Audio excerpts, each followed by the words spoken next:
Bismillahirrahmanirrahim.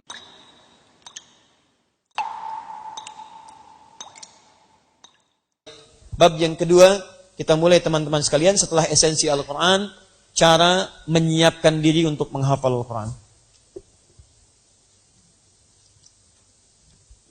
Tadi dari rumah langsung berangkat? Yang dari rumah siapa? Boleh angkat tangan? Ya. Langsung berangkat dari rumah? Masya Allah, langsung berangkat? Langsung berangkat? Masya Allah, tanpa persiapan, langsung berangkat aja. Lu jalan. Luar biasa ya. Tapi kok bisa begini, pakai pakaian, pakai peci, pakai macam-macam. Masya Allah. Ada orang langsung berangkat, tapi tiba-tiba lengkap gitu ya. Langsung berangkat? Iya. Baik. Tapi teman-teman, Anda menempuh sesuatu, pasti menggunakan perangkat. Punya persiapan dulu. Ada rencana, ada macam-macam dan sebagainya. Quran apalagi. Di yang sederhana saja, Anda butuh persiapan. Apalagi yang luar biasa manfaatnya. Maka, sama, menghapus pun butuh persiapan. Ya, ada penghapusnya, ada yang menghapusnya, dan sebagainya. Kadang-kadang semua mesti kita kerjakan dengan sendirian. Itu tidak jadi masalah. Ya. Semoga Allah ampuni dosa-dosa orang-orang itu bisa. Bismillahirrahmanirrahim. Baik, lihat sini, fokus. Mulai, 1. Saya bab 1 saya simpan dulu. Ini karena ini terlampau banyak nanti bahasan-bahasan yang bisa kita mulai di bab yang lainnya. 1, mulai persiapan menghafal Quran. Tahap persiapan, tahap pertama.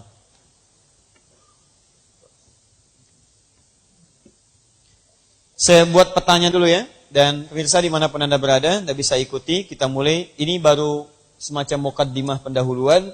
Dan kita turunkan bagian pentingnya. Inti dari hafalan Quran dan supaya hafalannya kuat, mudah untuk diamalkan. Kalau saya bicara hafal Quran, itu bukan berarti bisa menyampaikan isi Quran. Bisa dibacakan. Tapi ukurannya 1 kuat, dan 2 bisa mengamalkan. Ada 3 bagian penting. 1, saya lompat dulu sebentar. Pra hafalan. Sebelum hafalan. Yang kedua, dalam proses hafalan. Dan yang ketiga, simpan dulu bukunya, pasca hafalan. Lihat sini. Fokus baik-baik. Inti dari menghafal Quran tidak akan terlepas dari 3 fase atau bagian ini. Dan ini nanti yang akan diperdalam dalam buku dan kita uraikan dalam pembahasan. Bagian yang pertama, ini yang kita akan uraikan persiapan apa yang kita harus hadirkan sebelum mulai menghafal Quran. Yang ini setelah persiapannya komplit, sudah baik, sudah sempurna, insya Allah, maka mulai pada yang kedua. Bagaimana kita memulai proses menghafalnya. Seperti apa cara terbaik dalam menghafal. Setelah itu, Anda boleh jadi hafal 30 juz misalnya. Alhamdulillah. Tapi persoalannya, apakah hafalan itu akan melekat abadi pada diri Anda? Nah, kalau kemudian Anda tetap hafal dengan hafalan kuat, persoalan kedua, apakah Anda bisa mengamalkan hafalan Anda itu? Karena tidak sedikit hafal Quran, tapi tidak bisa mengamalkan isinya. Bahkan ada orang hafal Quran, selang beberapa waktu tiba-tiba hilang Qurannya. Bahkan ada yang bukan cuma Qurannya, dengan mushafnya pun tidak ditemukan lagi. Dan ini yang paling bahaya. Nah, apa amalan-amalan untuk menjaga Quran ini? Termasuk apa amalan-amalan yang bisa merusak Qurannya. Itu yang kita pelajari setelah kita berhasil mendapatkan proses yang kedua ini. Paham sampai sini? Nah, kalau sudah paham dengan pembagian inti ini, saya naikkan bagian pertama yang ini kepada bagian pembahasan persiapan hafalan. Kalau ini sudah komplit semua dengan babnya, baru masuk pada simulasi hafalan. Sepakat sampai sini? 1. Bagian pertama, proses untuk mulai menghafal Quran. Anda harus menghadirkan niat ikhlas karena Allah Subhanahu wa taala. Saya ulang. Proses untuk mulai menghafal Quran, persiapan pertama, Anda menghadirkan niat ikhlas karena Allah Subhanahu wa taala. Saya bagi 2. Persiapan rohiyah, niat spiritual. Yang kedua, persiapan perangkat hafalan. Bahasan pertama, niat yang ikhlas. Perhatikan dalilnya. Quran surah 98 ayat kelima. Tutup bukunya, fokus ke sini saja. Supaya tidak ada dua fokus. Fokus sini baik-baik. Lihat baik-baik. 1. Quran surah 98 ayat yang kelima. Ditafsir di hadis Nabi SAW riwayat Al-Bukhari nomor hadis yang pertama.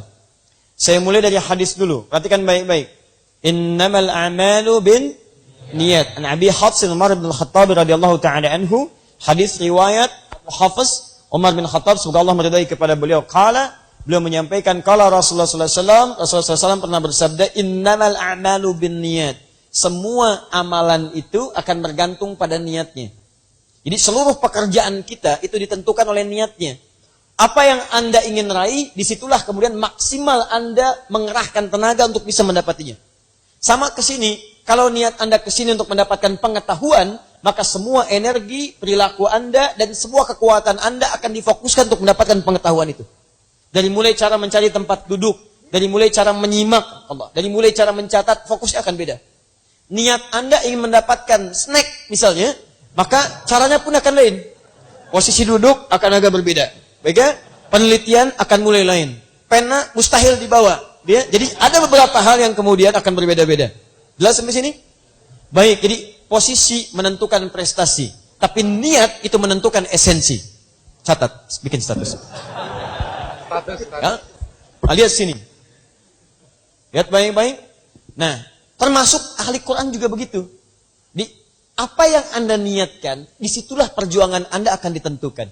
Kalau penghafal Quran hanya sekedar ingin menghafal Quran untuk memenuhi target, misal Anda sekolah di sekolah Quran, target lulusnya hafal Quran, target Anda adalah lulus, bukan targetnya sekedar hafal atau yang lainnya. Yang penting Anda menghafal itu karena ingin lulus. Maka katakan ya, ingat baik-baik, Quran Anda hanya akan melekat pada Anda sampai kelulusan Anda. Begitu lulus, dia tidak akan melekat pada diri Anda. Karena tujuan pertama Anda menghafal supaya hanya sekedar syarat lulus dalam ujian Anda. Paham? Silahkan cek. Demi Allah saya katakan, kami punya banyak pengalaman. Teman-teman yang sekolah di Timur Tengah disyaratkan semester pertama 1 juz. Atau tahun pertama 1 juz. Tahun kedua 2 juz. Sampai ada yang 4 tahun 8 semester 8 juz. Anda tahu apa yang terjadi? Syarat dia lulus ke tingkat semester yang kedua, dia hafal juz pertama. Begitu masuk semester 2, dia menghafal juz 2. Persoalannya begitu menghafal juz 2, juz 1-nya hilang. Padahal yang tertulis hasil ujiannya itu nilainya bisa 90, bisa 92, tapi ketika diuji kembali ada yang hilang dalam Qurannya. Karena tujuan dia menghafal hanya sekedar untuk menghadirkan kelulusan dalam ujiannya. Paham sampai sini? Itu hanya sekedar contoh. Sama, Anda juga begitu. Kalau Anda hanya meniatkan Quran untuk bersaing dengan orang lain, maka Anda yang Anda kerahkan itu hanya sekedar membuktikan pada orang. Ketika dibuktikan pada orang, selesai pembuktian itu, hilang Qurannya pada diri Anda. Emang cuma dia yang bisa An-Naba? Saya juga bisa. Coba baca An-Naba. Cuma gitu aja. Setelah itu hilang. Karena itu mesti ada dorongan kuat. Bagaimana menjadikan hafalan itu terukur dengan benar. Sama persis ketika Anda meniatkan untuk menjadi hafid. Saya tegaskan di Istiqlal. Anda baik-baik, fokuskan baik-baik. Ketika Anda niatkan untuk menjadi hafid atau hafizah, maka pencapaian itulah yang akan melekat pada diri Anda. Anda hanya akan bangga dengan gelar itu, bukan dengan Qurannya. Masya Allah. Maka setelah itu melekat pada diri Anda. Misal, Masya Allah. Saya susah kalau cari nama, takutnya ada nama yang serupa. Ada Tono di sini? Ada Tony? Tino? Tidak ada semua. Misal, Tino aja lah. Yang jauh-jauh. Salah. Takutnya begini. Ya, Tino. Lihat sini. Tino menghafal Quran dengan tujuan jadi hafid, meraih gelar al-hafid. Al-hafid. Untuk mendapatkan gelar. Ini poinnya. Perhatikan baik-baik. Al-hafid, demi gelar yang melekat pada dirinya, demi panggilan ini. Maka tujuan utama menghafal Qurannya untuk gelarnya. Maka yang hadir dalam dirinya, yang terasa terbawa dalam hidupnya, itu bukan akan rasa Qurannya, tapi rasa al-hafidnya. Mastino al-hafid. Ya. Ceramah demikian, Quran demikian, dan sebagainya. Dan Quran tidak akan pernah sempurna melekat pada dirinya.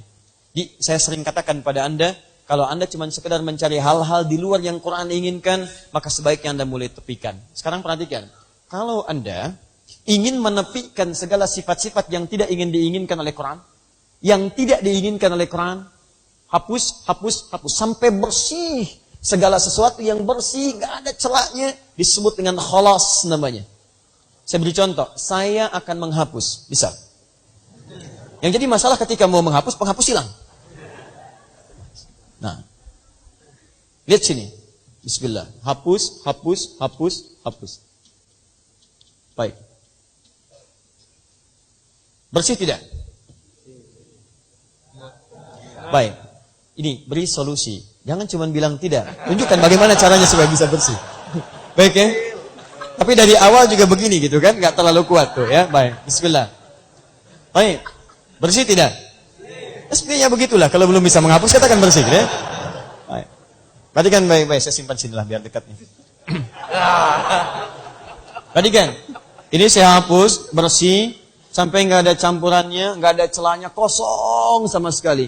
Ini namanya khalasa, khalas. Khalas. Kalau ada orang sedang bekerja, ditanya, "Intaita al-amal?" Sudah selesai, khalas. Dia katakan khalas, artinya pekerjaannya bersih, nggak ada kaitan-kaitan pekerjaan lagi. Jelas? Misal, hasilnya, produknya, sifatnya bahkan disebut dengan khalis namanya. Khalis. Al-ma'ul khalis. Air yang bersih. Nggak ada campuran-campuran di dalamnya. Kopi nggak ada. Susu nggak ada. Disaring bersih. Namanya khalis. Labanan khalisan sa'iran lisyaribin. Dalam hewan tiba-tiba di sini ada darah, di sini ada kotoran, tengah-tengahnya ada susu. Tidak bercampur, tidak dikotori oleh kotoran, tidak juga oleh darah. Diperas yang keluarnya ada susunya. Bukan keluar kotorannya. Maka disebut labanan khalisan. Bersih, tidak ada kotoran-kotorannya. Gak ada campurannya. Khalis. Baik.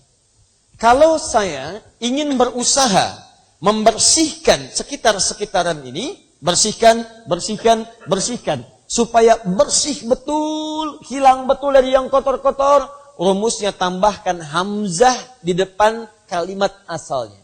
Kalimat asalnya khalasa, tambahkan hamzah.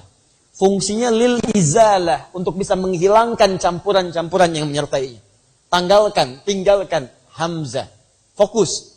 Kalau ada huruf hamzah tambahan, ditempatkan di depan kalimat asal, maka ketentuannya harakat yang ini, huruf depan berpindah kepada huruf hamzah ini. Kita ambil ini dhammah atau kasrah? Dhammah, fathah. Fathah.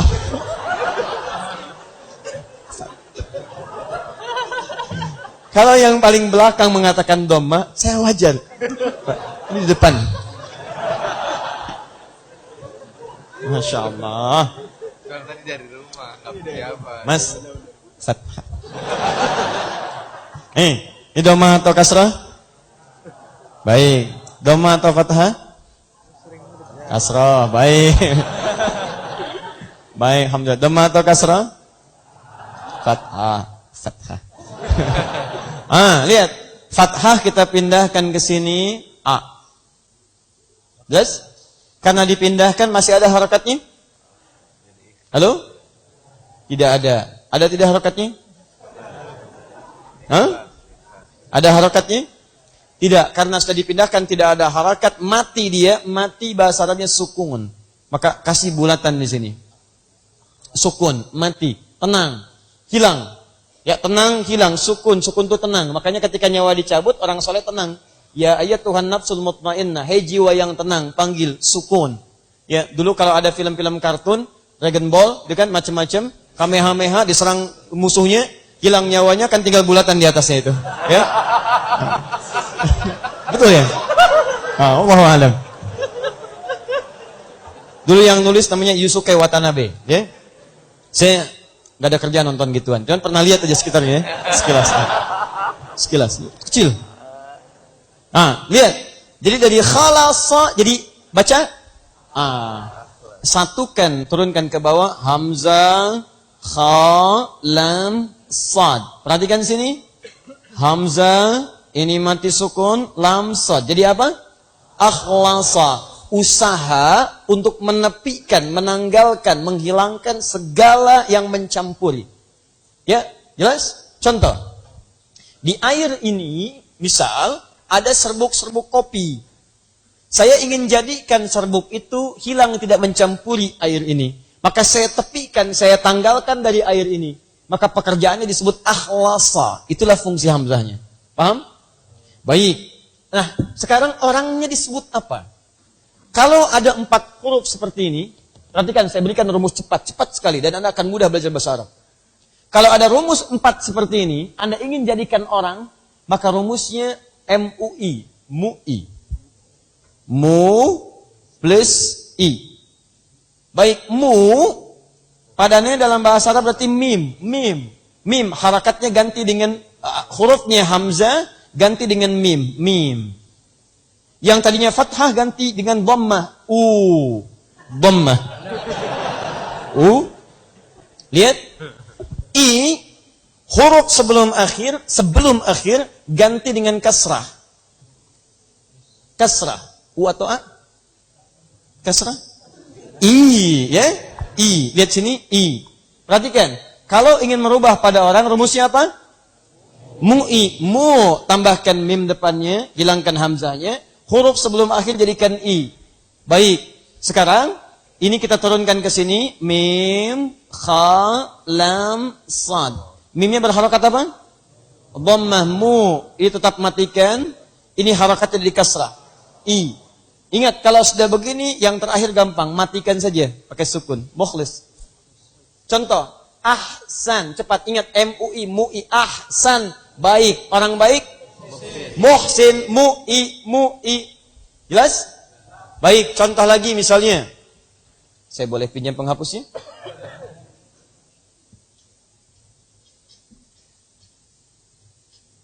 Akram. Akram. Memuliakan, yang memuliakan mukrim, aslama, masuk Islam, orang yang masuk Islam muslim, amana, orang beriman, orangnya amana beriman, orang beriman mukmin, akhlasa, akhlasa, menepikan segala yang mencampuri, orang yang berusaha menepikan yang mencampuri disebut apa?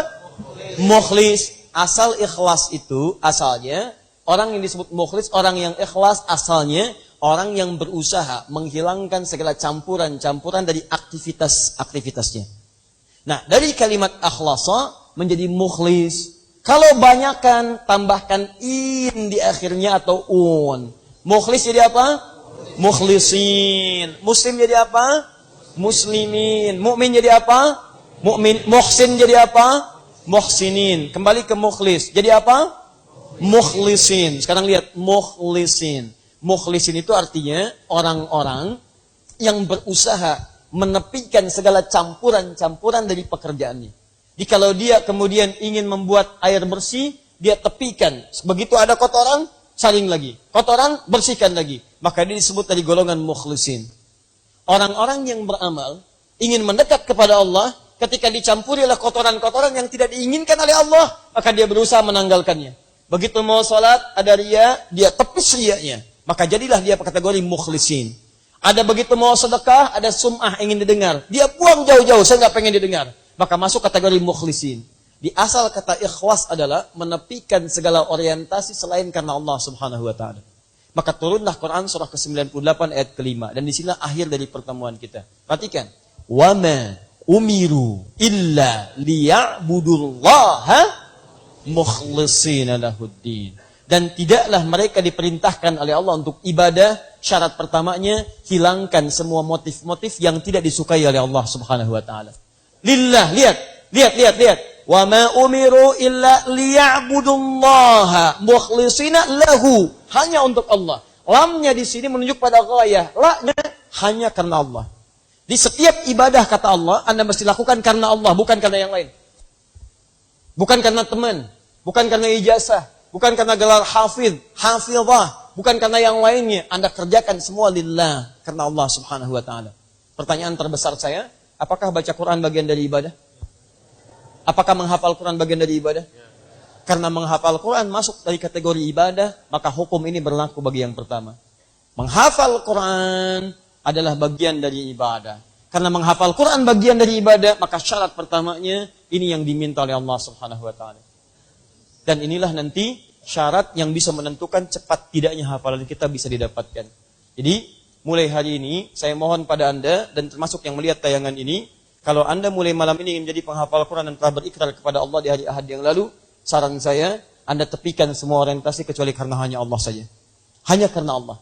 Kalau sudah hanya karena Allah, maka Anda tawakal kepada Allah. Berapapun ayat yang Allah titipkan pada Anda, berapa juz pun yang Allah berikan pada Anda, ridholah dengan itu semua karena itu yang terbaik untuk kita. Contoh, lihat baik-baik.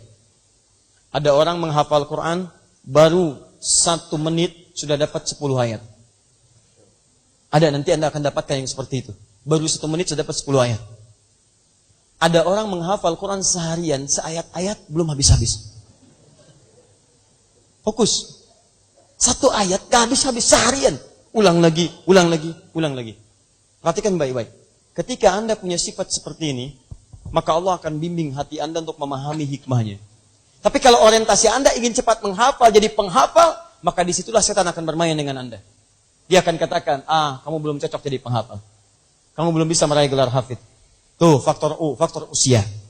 Tuh, faktor kesibukan. Macam-macam hadir dalam kehidupan kita. Tapi ternyata, kalau Anda memahami konsep ini, Anda kerjakan karena Allah, maka Allah memberikan hukumnya kepada Anda.